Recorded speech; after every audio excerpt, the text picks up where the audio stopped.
日本称核污水安全到可饮用，尹锡悦媚日一路狂飙，突然被拦下，韩国人一语击中痛处，给中国也解气了。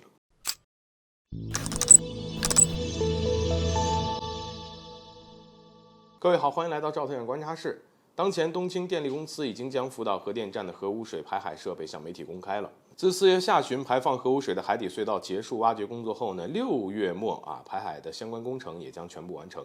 而今年1月份，日本政府曾表示，核污水排放时间将定在今年的春夏之际。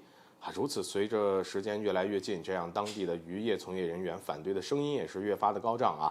不仅如此，伴随着近来韩国和日本政府举行会议，商定韩国派出考察团前往福岛第一核电站的考察事宜，而日本国内反对声音则是更大。据悉，来自福岛、东京等多个地区和数百名的日本民众在东电总部以及众议院的第2议员会馆前举行大规模的抗议活动，反对政府将核污水排放入海。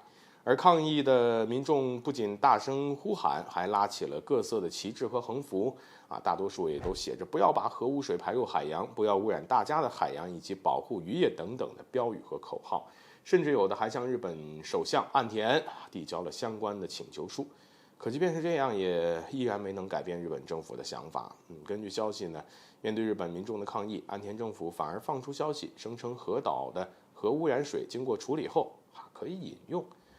不顾多方反对也就算了，现在竟然说出核污水可以直接饮用这一说法。如果真的可以喝为什么当初时任日本首相的菅义伟看到了净化处理的核污水后不喝呢？哪怕是得到了工作人员肯定的回答，他也没有饮用。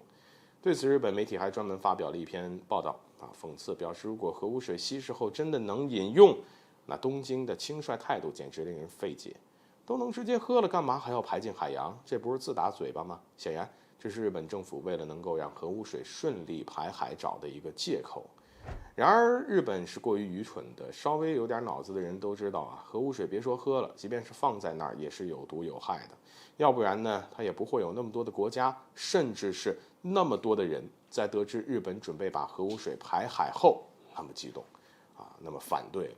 所以目前对于核污水可以饮用的说法，韩国终于向日本强硬了一次。韩国共同民主党党首李在明说既然日本政府声称核污水在经过处理后可以喝那么不如日本先自行饮用，或者用于农业和工业。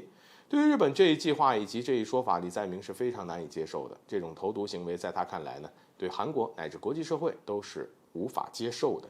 而基于此，李在明公开表示，希望韩国政府能够以本国利益为重，不要被日本误导，将核污水歪曲成所谓的可以饮用的水。而不得不说，李在明的话呢，可谓是一语击中，直击日本的痛处。既然能喝，那日本可以自己享用。然而，在对于媚日的路上一路狂奔的尹锡悦李在明的话，他也可能听不进去。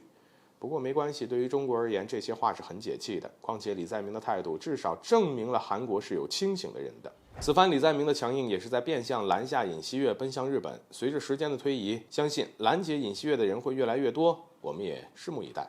好了，本期节目就到这里，欢迎点赞转发，留下你的精彩评论。